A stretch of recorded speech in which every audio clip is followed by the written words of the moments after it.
தனுஷுக்கும் நயன்தாராக்கும் இடையில ஒரு பஞ்சாயத்து போயிட்டு இருக்கு. அந்த பஞ்சாயத்துல உள்ள உண்மையான தகவல்களை மட்டும் நம்ம இந்த வீடியோல ரொம்பவே சுருக்கமாகவும் தெளிவாகவும் பார்க்க போறோம். இந்த பிரச்சனையை முதல்ல ஆரம்பிச்சது யாரு? நயன்தாராவா? இல்ல, தனுஷ் தான் இந்த பிரச்சனையை ஆரம்பிக்கிறாரு. பின்ன டீடைலா பாத்துருவோமா?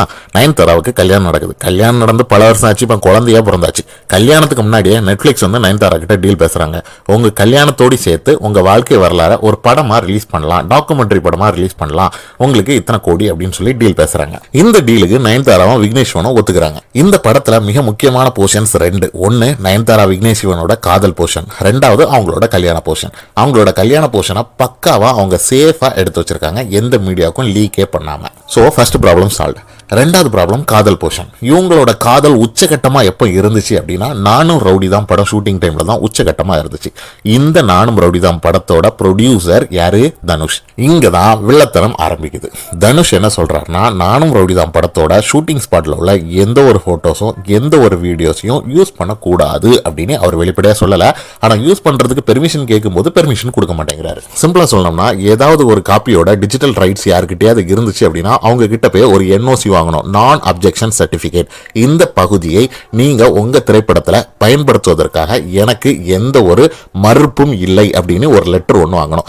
இந்த லெட்டரை தனுஷ் கொடுத்தா மட்டும்தான் நானும் ரவுடி தான் படத்தில் உள்ள போட்டோஸ், வீடியோஸ், பாடல் காட்சிகள் நீ ஏதாவது ஒரு சின்ன செகண்ட் கூட யூஸ் பண்ண முடியும். இந்தியன் கவர்மெண்ட் ரூல்ஸ் என்ன சொல்லுதுன்னா, ஃபேர் யூஸ் பாலிசிக்காக யூஸ் பண்ணலாம்னு சொல்லுது. ஆனா ஃபேர் யூஸ் பாலிசிக்காக யூஸ் பண்றதுக்கும் காப்பிரைட் ஓனரோட பெர்மிஷன் வேணும், அதாவது தனுஷோட பெர்மிஷன் வேணும். சரி, தனுஷ் பெர்மிஷன் கொடுக்கல.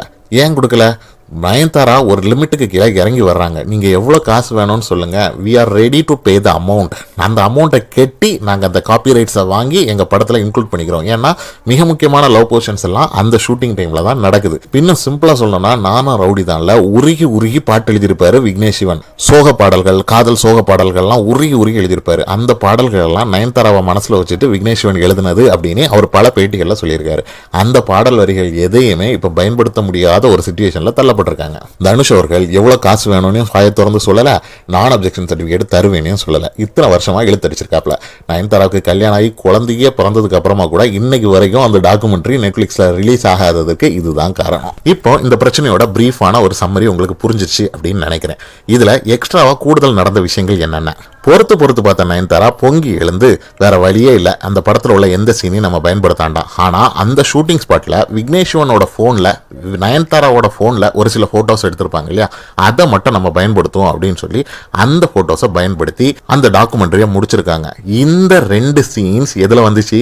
நெட்ஃபிளிக்ஸ் வெளியிட்ட ட்ரைலர்ல வந்துச்சு. இந்த ட்ரைலர்ல மொத்தம் அது எத்தனை செகண்டுக்கு வந்து தெரியுமா? 3 செகண்ட். இந்த 3 செகண்டை பார்த்த உடனே தனுஷோட டீமுக்கு பயங்கரமா கோபம் வந்திருக்கு.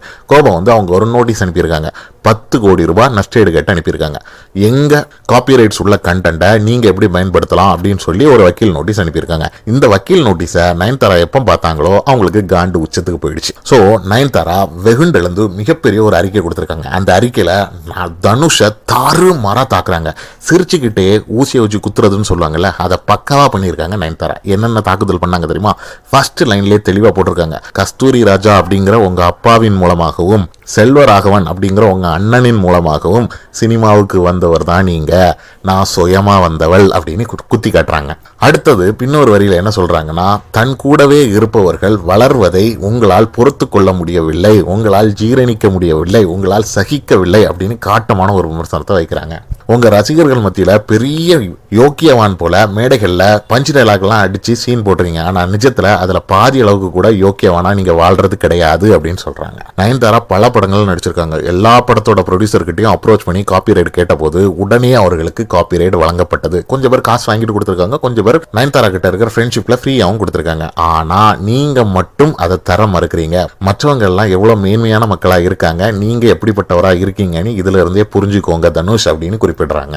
ரீசெண்டா தனுஷ் அவர்கள் ஆடியோ லான்ச் நிகழ்ச்சியில பேசினது சின்னதா சர்ச்சையாச்சுல, அதையும் வச்சு பேக்ஃபயர் பண்ற மாதிரி என்ன அடிச்சிருக்காங்கன்னா, இன்னைக்கு நான் உங்க மேல வைக்கிற குற்றச்சாட்டுகளை கொஞ்சமா அப்படி இப்படிமா டிங்கரிங் பண்ணி உங்க அடுத்த ஆடியோ லான்ச்ல ஒரு பஞ்சு டைலாக்கையும் மிக்ஸ் பண்ணி மேடையில கைத்தட்டு வாங்கிட்டு போங்க.